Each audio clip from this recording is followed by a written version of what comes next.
Okay. Ulit na naman. Hello everyone! Welcome po sa ating channel. This is Coach Jared. Good morning, good afternoon, good evening sa inyo pong lahat. At maraming pong salamat sa inyo patuloy na pagsuporta sa ating channel. Please don't forget to subscribe dito po sa Coach Jared Live YouTube channel and pa-follow po ang ating Facebook page, Pinas Sabat Newsroom. At meron din po tayong what do you call this? Facebook group, Tambayan ng mga Cocheros, para lagi po kayong para may pagkakataon kayo makipagkwentuhan sa mga like-minded individuals. Oo. Also, nandun din yung mga DDS eh. Dumadayo pa rin yung mga DDS, guys. Naghahanap ng hakot as if makakahanap sila ng hakot sa page ko. Tatanga rin eh. Naghahanap sila ng hakot sa page ko. Ano ba naman kabukubuhan yun? Ano? Diyos ko naman. Wala tayo maglokohan dito. Walang gano'n. But anyway, okay, game. Shoutout muna tayo, guys. Shoutout muna. Bago tayo magpatuloy. Asa na ba yung ating ano? Yan. Okay. Wait lang. Uy, nawala yung aking ano. Pang shoutout. Asan na siya?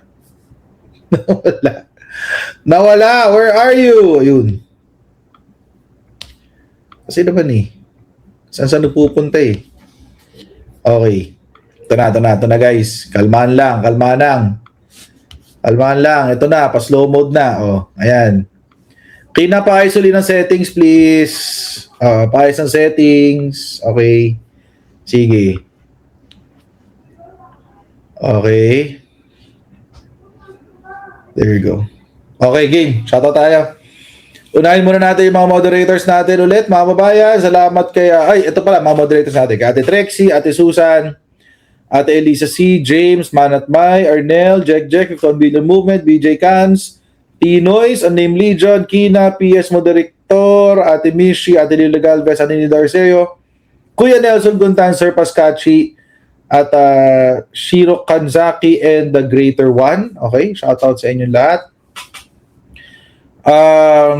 Shoutout din kay Leonida Mendoza, Syra PH Redefine, Nick Valdez, Nick Valdez, Roy Katage, Eloids, Jolly Havileno, Veronica Medina, Leonila Guinness, okay, Cesar Cabrera, Mike Kuj, PW Discarte TV, Raquel Santillan, Edith Arelado, Allen Mar Deplian, Ayen Hakutin, Chevang Sli, Leonida Mendoza, Andrea Gunao, Takahiro, Aris, saan ba? Garavillas, Noel Amudo, Francis Sumahit, Ruth, Mercy Macalanda, Imelda Ignacio, Brian Newson, Donitz, Joe Aguliana, Gloria Barrientos Datu, Clarita Alcantara, Sandra Letran, last batch, Ruben Esperanza, James, Marcelita Torres, Vivian Narcos, Rainy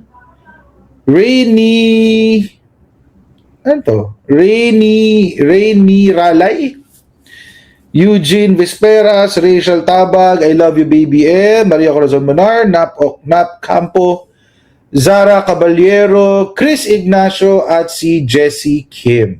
Okay. There you go. There you go. Okay, game. Topic na tayo, guys. Oo. Nakatutok tayo kay Sara Duterte except for one topic. Maliban sa isang topic, nakatutok po tayo kay Sara Duterte ngayong araw ng Martes. Oo.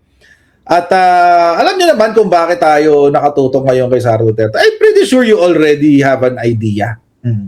Pero gusto nating mag-expound eh. Gusto nating palawakin pa ang kwentuhan natin tungkol sa katangahan at kabobohan ni Sara Duterte. Oo. Masaya kasi pag-usapan kapag bobo siya eh. So ayun mga babayan. Pag-usapan na natin, unahin na natin tong sa impeachment. Oo. Kasi mga babayan, it seems itong ating impeachment is taking longer than it should. Oo. Ayan, no? Yung dating dapat 2 days lang, ngayon mukhang aabuti ng 1 linggo. Aabuti ng 1 linggo, mga kababayan. Sabi ni Luistro, ni Congresswoman Luistro at ni Attorney Poa, pre-trial not yet near its ending. Hindi pa raw matatapos. Guys, just go. Naka-slow mode pa rin. Wait, tanggalin na sa slow mode. Hindi pwedeng ganyan. Pag kwentuhan na, walang aawat. Diba? Bawal na umawat. Hindi, wala na slow mode. Wala na. Ayon sa aking settings, wala na slow mode. Okay. So, ayun nga. Tatagal pa, guys. Tatagal pa. Ang sabi, ito nga, lawyers from both Public Prosecution Panel and the Defense Panel have separately admitted that the pre-trial stage for Vice President Sara Duterte's impeachment proceedings might not yet end on Tuesday, as both camps have to mark a voluminous amount of documents. Ayan. Ang dami daw kasi mamarka ang ebidensya. Oo.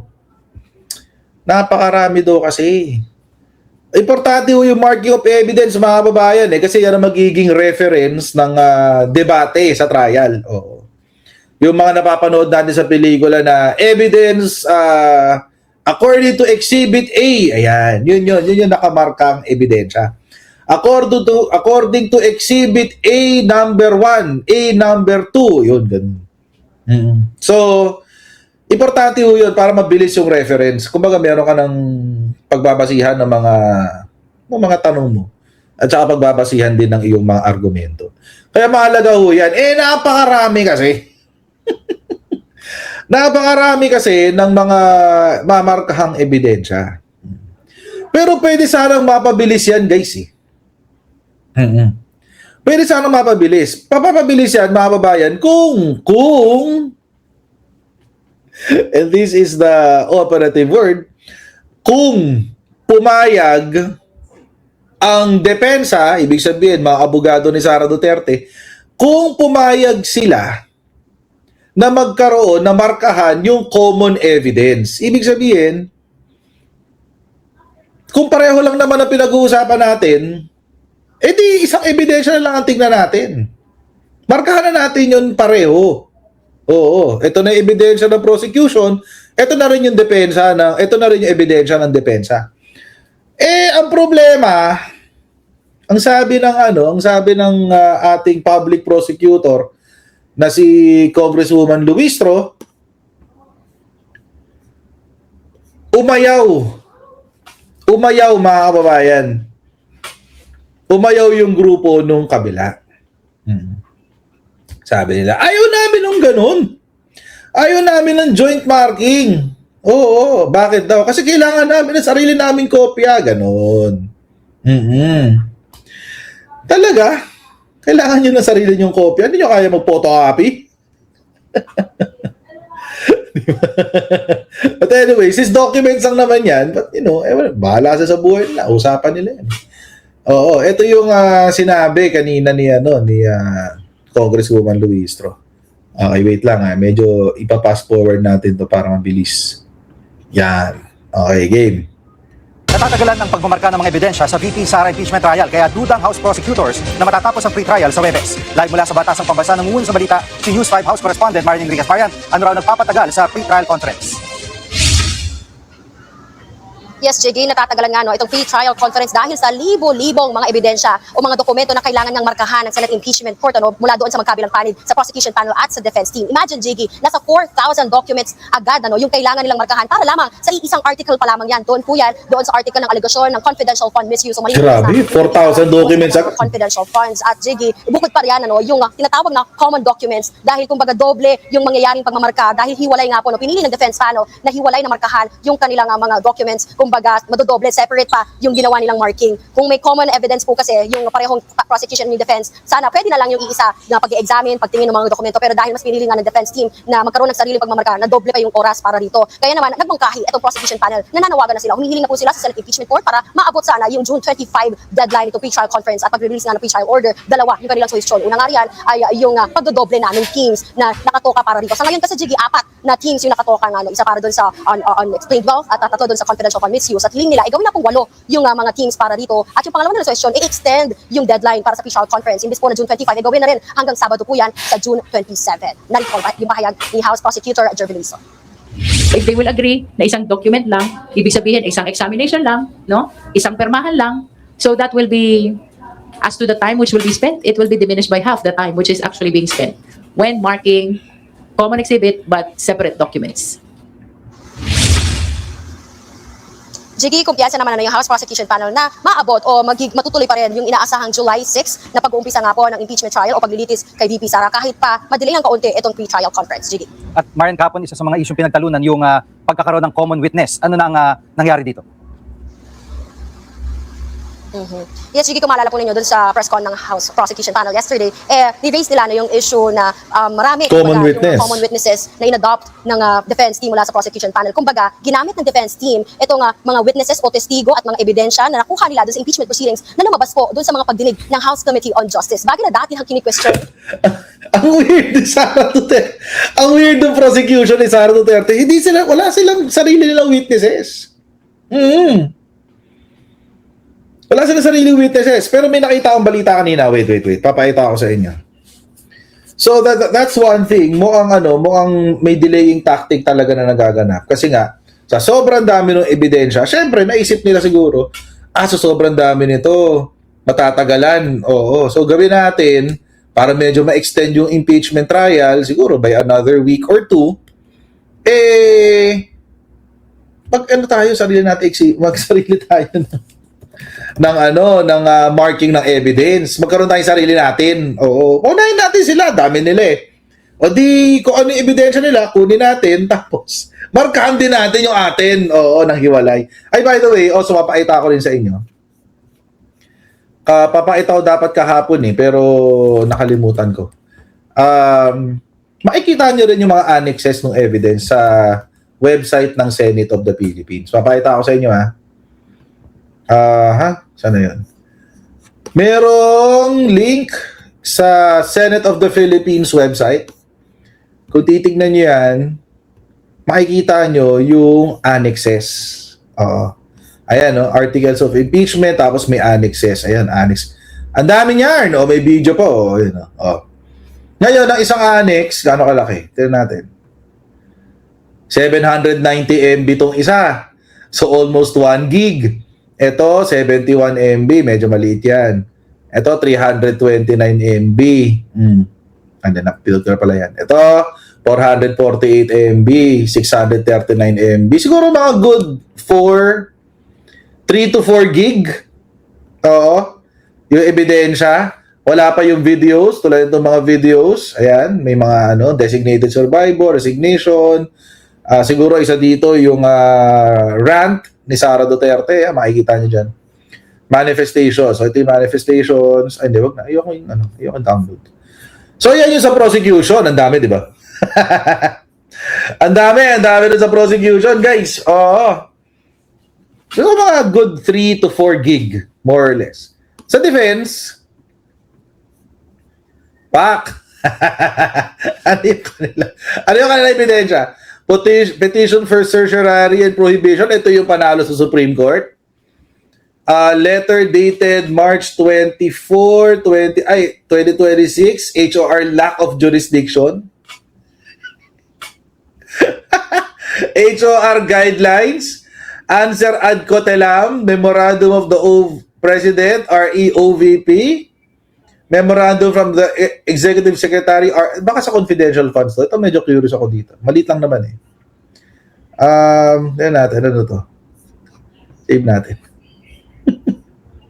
Ano to? Okay. Tignan natin ano yan. Nakikurious ako eh. Ano ba to? Ay, yung ano, confidential funds. Yung ano, request. Ooh, interesting.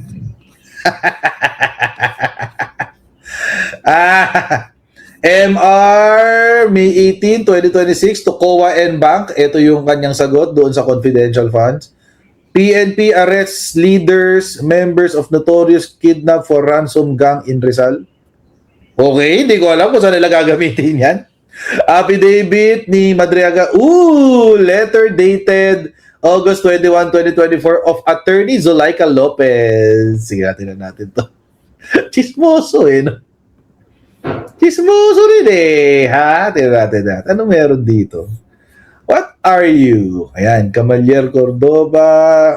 Yung ano, Sumpina. Okay. Na-violate daw ang kanyang rights. Pero di naman siya nag-file ng kaso. Oo. Di naman nag-file ng kaso. Violate rights dyan. AMLAC official statement. Ano naman to? Tingnan natin to. AMLAC official statement. Na-curious ako dito Ano kaya official statement ng AMLAC to? Ano naman kasi lungalingan to sinasabi ni Sarah?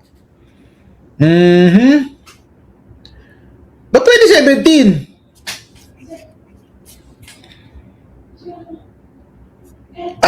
Yung ano, yung tawag dito, yung pag-dismiss or yung pagtanggi ng AMLAC doon sa mga akusasyon daw ni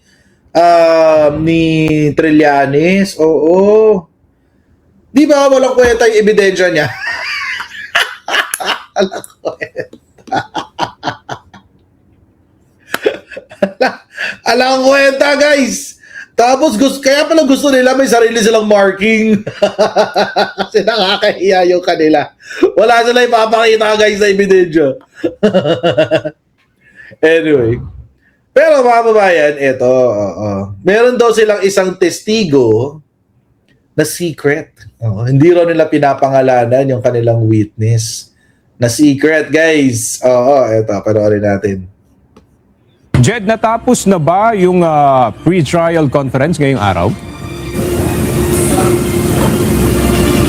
Aga hindi pa natapos ngayong araw yung pre-trial conference o yung pagmamarka ng mga ebidensyang may kaugnayan sa articles of impeachment laban kay Vice President Sara Duterte.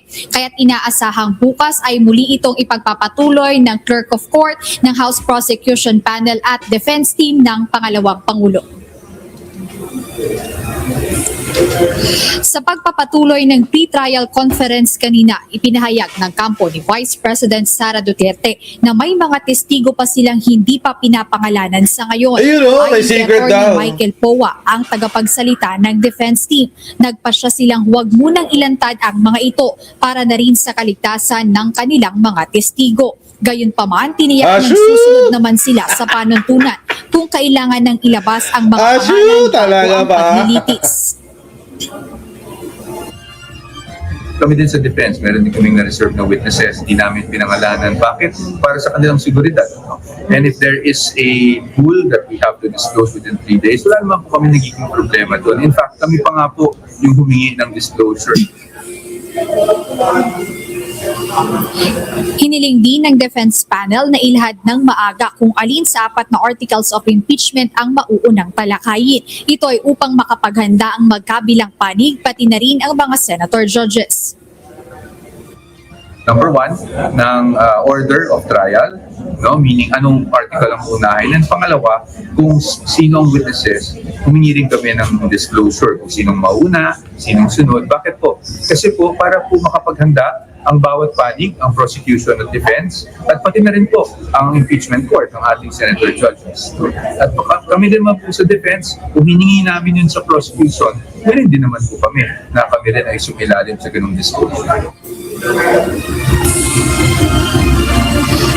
Kaugnay nito na una nang nilinaw ni Senate Secretary at Clerk of Court na si Attorney Renato Bantug Jr. na hindi nila pipigilan ang paglalabas ng tinatawag na mga surprise witness kapag nagsimula na ang impeachment trial proper kay Vice President Duterte. Ayon kay Attorney Bantug Jr., maaari pa ring magsumite ang House Prosecution Panel o ang defense team ng mga testigong wala sa kanilang original na pre-trial brief. Bunsod na rin Yun. ng mga Sige. reservation na pinahihintulutan ng korte. Samantala ngayong araw ay hindi pa rin natapos ang pre-trial conference o ang pagmamarka ng mga ebidensyang may kaugnayan sa articles of impeachment ni Vice Okay, President stop na natin yan. O, basta meron daw silang secret witness, ha?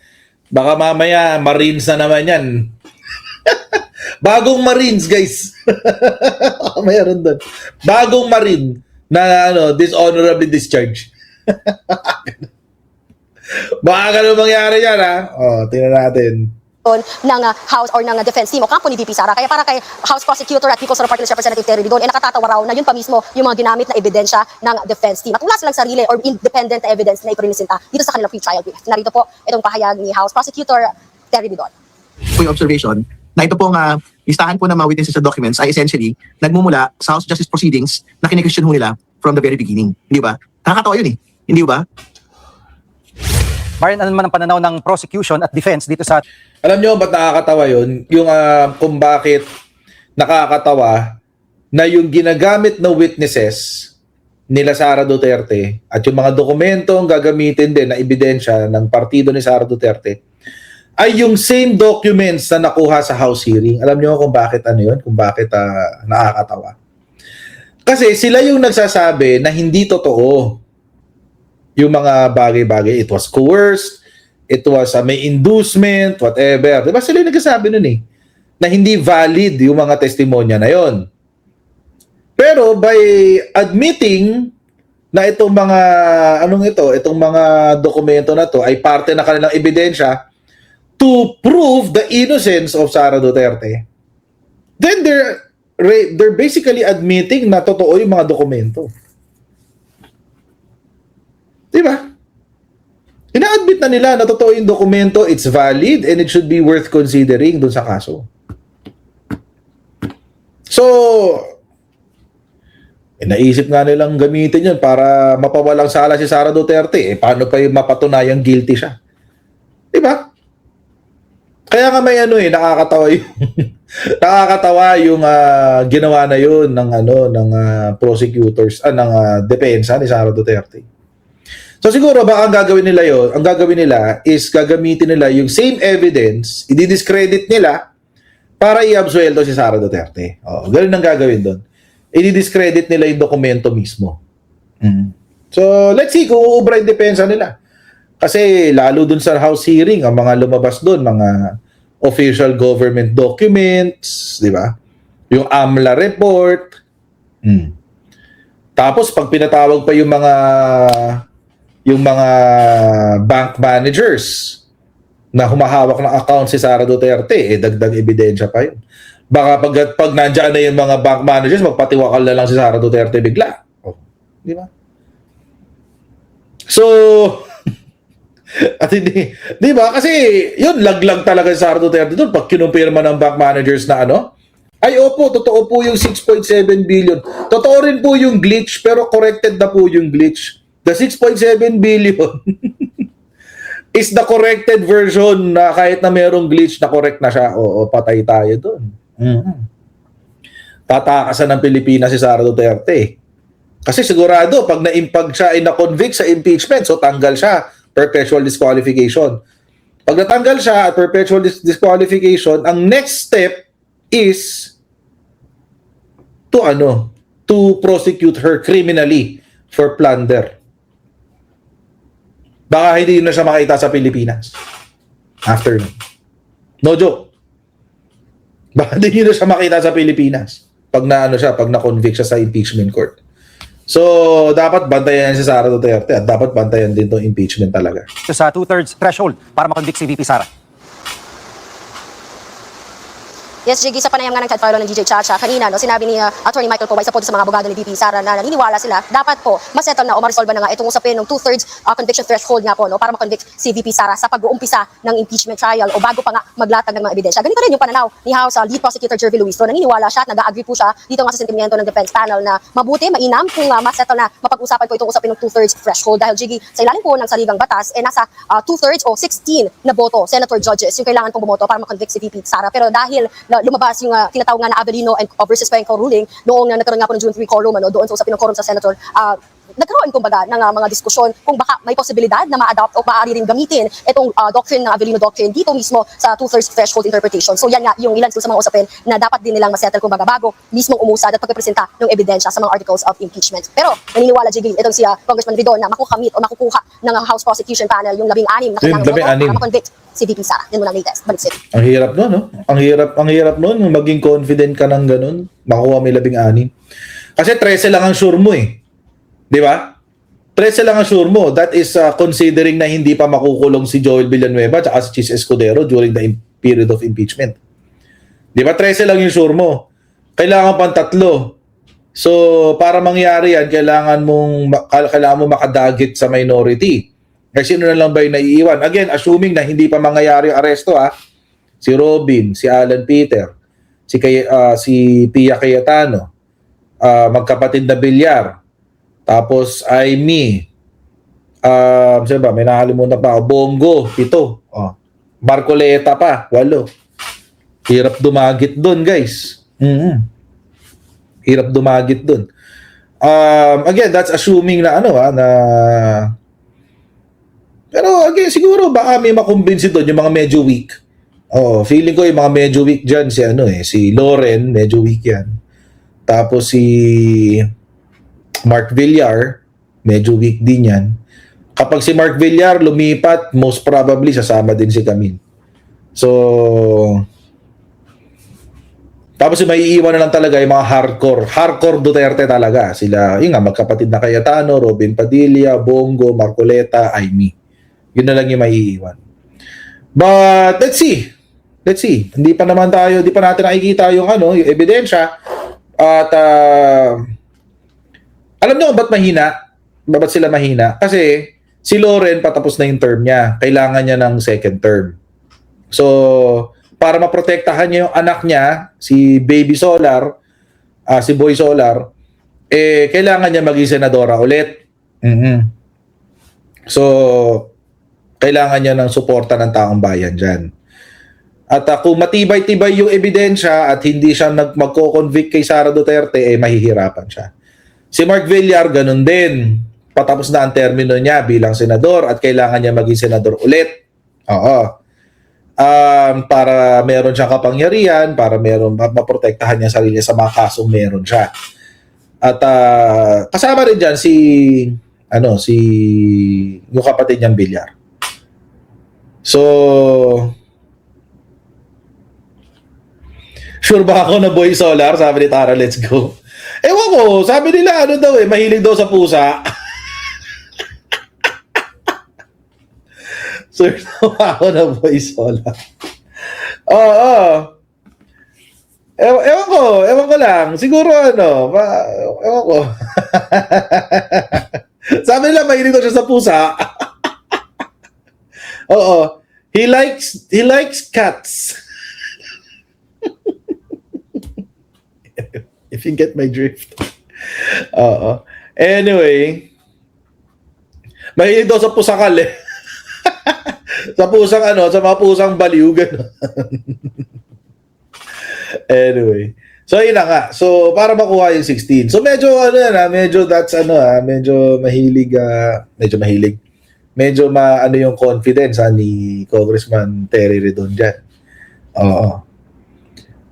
Tingnan natin. Kasi syempre kahit gaano pa katibay yung ebidensya, baka mas matibay ang loyalty nila sa Duterte. Syempre, ibang usapan yun pag ganun. So tingnan natin kung magiging totoo yan, yung fearless forecast ni Congressman Terry Ridon. But I'm hoping it will, di ba? I'm hoping na magiging ganun yung sistema. But, hope is not a plan. But definitely, mga kababayan, merong nagaganap na delaying tactics.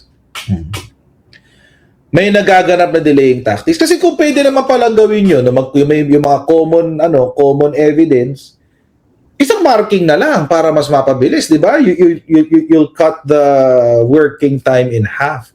Pero nga mga kababayan, the goal is hindi mo na mag-impeachment. Yun ang goal, hindi mo na makapag-impeachment. Kaya kasama yan sa strategy. Oo. Kasama yan sa strategy. And you know, sabi nga ni Congresswoman Luistro, kung yun at yun din lang naman ang strategy, matatapos din naman yung marking sa Sabado. So, most probably, ano bang araw ang Sabado? 27. Matatapos din naman ang marking sa 27. So, most probably sa 28, by Monday, sa June 30. 29 pala, 29. Sa June 29, siguro within that week, from the 29th to the 29 to 4, baka doon na maglabas ng pre-trial brief. Pasok pa rin sila sa July 6. Pasok pa rin sila sa July 6. Or baka kung madidelay man yan, mga 1 or 2 days lang. Oo. Diba? Ganun lang kasimple. So, dribble ang tawag dyan. Dribble ang strategy nila ngayon. But you know, again, mga kababayan, it is what it is. Kasi yun ang kailangan nilang gawin. Ulitin natin ha. Yun ang kailangan nilang gawin. Wala eh. Mga kababayan, ilang araw na lang yung July 6. 2 linggo. Oo. So, kailangan talaga nila i-delay para magkaroon pa sila ng mas mahabang panahon, pag-aralan yung mga kaso, etc., etc. But, you know, I think the Filipino people are starting to see through doon sa kanilang ruse, doon sa kanilang pag-feeling. Diba? Akala nila nabobola pa nila ang sambayan ng Pilipino, pero hindi na. Hindi na. Kasi masyado ng obvious. Kayo naman. Pwede naman pala yung iisa lang ang mamarkahan nyo, pinaghiwalay nyo pa. Masyado namang obvious na yan. Imbis na Monday next week, sa 29, nandiyan na yung mga ebidensya. Pwede na, may pre-trial brief na. Na-delay pa. Na-delay pa. But, you know, again, it is what it is. So, tingnan na lang natin kung uubra yung mga plano nila. But if there is gonna be a delay, hindi ako nakakita ng significant delay dyan, guys. Siguro mga 1 or 2 days lang yan na delay. Siguro mga from July 6, magiging July 8 or 10. 8 or 9 for that matter. At most. Kasi, tsaka marami ng tao naghihintay dyan sa impeachment na yan. Napakarami ng tao naghihintay dyan. At kailangan ng matuloy yan. Kasi kailangan na namin, ako excited na ako makita yung ebidensya eh. Excited na ako makita yung ebidensya eh. Excited na ako. Sobra excited na ako. Para, di ba? Para masaya. Oo, Diyos ko. Pag nangyari, iiyak ang mga DDS. Iiyak pa dingdong. Iiyak ang mga DDS. For sure. Sure ako dyan. Oo. Take note, sabi ni D-Night, LG. Take note, magaling silang gumawa ng fake news. Correct. Bakit wala si Fortune sa pre-trial? Baka doon siya sa main trial. Pero ang lead counsel ng private prosecutor ni Sara Duterte is yung season eh. So baka siya talaga yung siya talaga yung magte-take ng lead. And most probably, kaya siya yung inassign dyan, kasi siya yung pinaka-makulit, pinaka-magulo, yun. Baka may mga napapanalo ng kaso yan sa kanyang private practice na nadadaan niya sa ingay, gulo, at intimidation. So tingnan natin. Oo. Feeling ko magbabanggaan talaga dito si Attorney Season tsaka si Attorney Lorna Kapunan. feeling ko. Silang dalawa magbabanggaan dito ng malala. Kasi sila yung parehong makulit. At sila yung parehong magulo. At sila yung parehong sobrang tapang, nagmamatapang. Oo. So, natin. Mas excited ako. Mamimili na ako ng napakaraming popcorn. Mamimili na ako napakaraming popcorn, guys. Tapos, ihahanda ko na yung katawan natin. Buti, finals week na namin eh. Finals week na namin. Tapos, ang next na start na school yata namin. Sometime in third week pa yata ng July. I'll have to check. But, ayun. So, kaya yan, mga kababayan. Anyway, lahat ng taong bayan deserves to know, sabi ni Ate Emiliana. Correct, totoo yan. Totoo yan. So, abangan natin mga kabayan. Basta ako excited na ako. At mukhang titigil ang mundo. Naalala niyo noon nung si Corona yung dumadaan sa impeachment? Tumitigil ang mundo pag may hearing. Naalala niyo yun? Yung kapag may pag may karinderya, nung panahon na si Corona, pagdadaka ng mga karinderya, punong-puno yung mga karinderya, tapos pinapanood yung impeachment. Ganun eh, naalala ko yung ganun eh. So, pati nung kay ERAP, ganun din. Yung kay ERAP na na impeachment, ganun din. Actually, mas malala yung kay ERAP. Kasi yun talaga, as in, tigil ang mundo ng Pilipino nun. Oo. So, abangan natin, guys.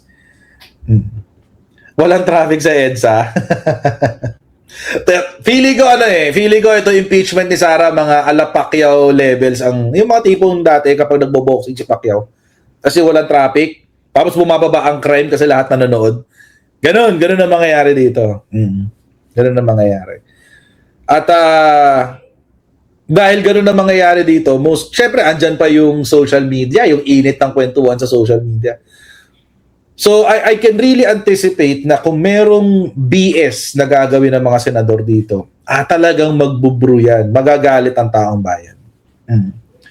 At baka hindi makapagpigil, sumugod lahat sa Senado at, di ba, mangyari yung kinakatakot nila na na threat sa Senate. So, tingnan natin. Kaya matakot talaga yung mga kakampi kay Sara. Kasi dami ng galit, guys. Ang dami ng galit na tao. Maski sa TikTok ngayon, nakikita ko, hindi na masyadong madami yung mga pro-Sara eh. Hindi na masyadong marami yung mga pro-Sara. Nakikita ko. Hindi ko alam, baka yung algorithm ko lang. Pero nakikita ko talaga yung mga video sa TikTok, puro pangbabash na rin kay Sara Duterte. So, tingnan natin, abangan natin ang susunod na kabanata, mga babayan. And excited ako dyan. So, yun.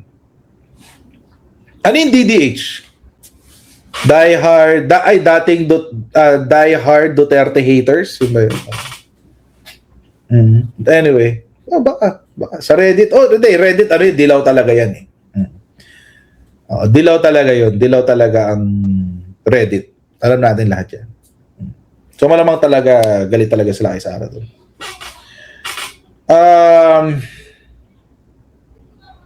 Duterte diehard haters. Yun pala. Okay.